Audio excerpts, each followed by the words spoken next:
I've rediscovered my passion for reading a couple of months ago, but it didn't happen overnight, so I want to share some obstacles I encountered on my personal journey and also the stereotypes, judgments, and the typical problems we talk about in modern reading culture. There are many problems I didn't encounter myself, but still can cause issues to new readers. So, putting myself in the shoes of someone who is looking to get into reading, the first obvious question is, which book do I read? And regarding that, I want to show you something. I've got a couple of books right here. Some of these are books that I've recently ordered, and some of them I've just finished reading. Let's say that you're facing one of these choices as your first book. So, many new readers, unfortunately, feel like they have to go for a challenge. If they're going to give up their typical entertainment to read a book, they feel like they have to choose something deep and meaningful. And also, since books are a type of status symbol, and there is a lot of discourse and judgment around which books you choose, some people have really strong opinions about some titles. And there are also plenty of articles in the internet telling you to watch out for people who read these kinds of books. And for someone who is just approaching reading, this can create a lot of pressure around which title they will choose, since they're not experienced enough to differentiate which book is going to be the correct choice, let's call it, even though something like a correct choice doesn't exist in this example. Then they will probably go for something widely accepted as a classic. Like, for example, nowadays, Count of Monte Cristo is really popular.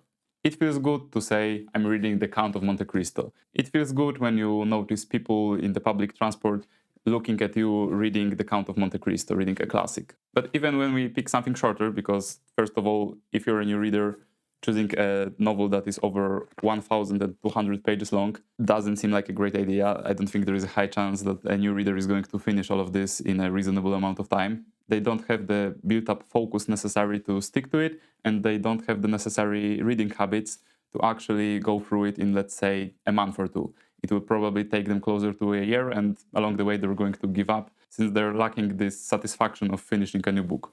And what if instead you started with, let's say, The Alchemist, a really lightweight novel? I believe it can also be called a parable. It's a famous bestseller, but I'm reading it for the first time right now, and I'm enjoying it quite a lot. Really lightweight, engaging, entertaining. So if you're just getting into reading, which one would you honestly choose? There is going to come a time where you can reach for the classics, trust me. But for now, forget about all of the judgments. We're also going to talk about what type of judgments you can encounter later. But instead, pick something that actually sounds interesting to you, like the novel Alchemist or the collection of short stories, The King in Yellow. Those are horror short stories about a certain play that everyone who reads a second part of this play goes insane. Since that also sounds like an interesting theme, it might be something that you would enjoy. Or if you're into sci-fi, maybe someone already recommended you reading Red Rising. Or you can ignore all of these options and pick something completely different. But when you finally choose a book, and I don't want you to obsess over which title it's going to be, you're going to encounter another obstacle, which is how do you actually stick to the routine of reading and finish your first book. I think it's the most common example I encounter in people who want to start reading more. Nowadays, time seems to slip through your fingers, whether that's work, whether you're living alone and have a lot of household duties to attend to. Then you watch an episode of your favorite series on Netflix, and suddenly it's almost midnight and you already have to go to sleep. So, how do you actually make time for reading? Because if you just manage to read for 15 minutes per day, you can already read around 8 or 10 books per year. If I remember correctly, that's the example from Jared Henderson. So you should start by trying to fit those 15 minutes blocks of time into your current routine. So for example, set a timer for 15 minutes before you usually get into bed. And when that time comes, you have to set your alarm for tomorrow, wash your teeth, get everything done, and just sit with a book in bed. Then you read it for 15 minutes and you can go to sleep. By the way, you'll also get another benefit of falling asleep easier, since the book calms your mind and helps you to focus. Another easy habit you can start doing is to just carry this book around, whether you're going to work, whether you're going to school, or maybe simply for a walk in the park. Carry this book with you and simply read it whenever you have a small amount of time. You're waiting for the bus, you're on public transport, or maybe you've noticed a nice bench in the park and you can sit down and read for a bit. And just with that, you're well on your way towards reading 10 books this year, which for a lot of people is 10 times more than they've read the previous year. But sooner or later, you might want to go a step further. That's when your passion for reading really develops and you decide to try different genres, maybe try something more challenging. There are plenty of options to explore. For me, it was trying the Odyssey, which was definitely more challenging and isn't something suitable for new readers, but it gave me some interesting perspective. It feels good to have read this classic. Now I'm also trying to approach The Count of Monte Cristo and some Dostoevsky, some philosophical books, also a collection of short horror stories. When you start with books that are actually interesting to you, there is a high likelihood that you will develop this excitement towards new books. And then reading becomes easy since you're naturally trying to fit as much reading time into your day as possible. The only problem that might still appear at this point is a problem with focus or getting bored, especially if you decide to try the more challenging books. Nowadays, a lot of us struggle with keeping our focus, and this influences not only how much you can read, but also how much you enjoy reading. Because whenever you get distracted, you start losing your focus on the story, then you forget some parts, and you can't really get drawn into the story unless you're focused on what you're reading.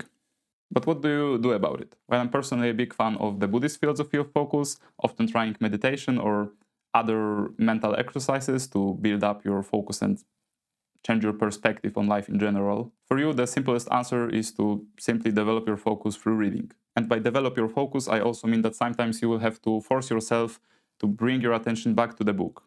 You will start thinking about some sort of problem you have tomorrow, maybe you're stressing over work or you have some responsibilities to do later, but still you have to bring your focus back to the moment and simply enjoy the book. Assuming, of course, like those other things aren't anything urgent that you have to do right now. And recently I've noticed that, in a way, books are a sort of meditation. Whenever I get drawn really deep into the story, it's a similar feeling to meditation. But to make this work, you will also have to work on removing your distractions. Maybe you struggle with social media addiction, maybe you're addicted to games. Unsurprisingly, there are plenty of reasons nowadays why reading is so difficult. After all, there is a reason why current reading statistics look the way they do. But this also means that you will get plenty of other benefits from reading. What it's going to do for you is going to improve all of the other aspects of your life, even if it's only through the medium of book which increases your focus. So if you're a new reader, just simply try to pick a rather short book that sounds really interesting and enticing to you and try to fit it into those small 15 minutes blocks of time of your current routine. And if you manage to do that successfully, the rest will become much, much easier. Forget about judgments, forget about standards, pick a book and start reading it. Thank you for today. If you want to hear more about books, stories, and a bit of philosophy, you can follow the channel. And if that's not enough, you can join my newsletter where I share some more private thoughts and updates about the channel regarding all of these topics I talk about here. You can join the newsletter on my website. See you guys next time.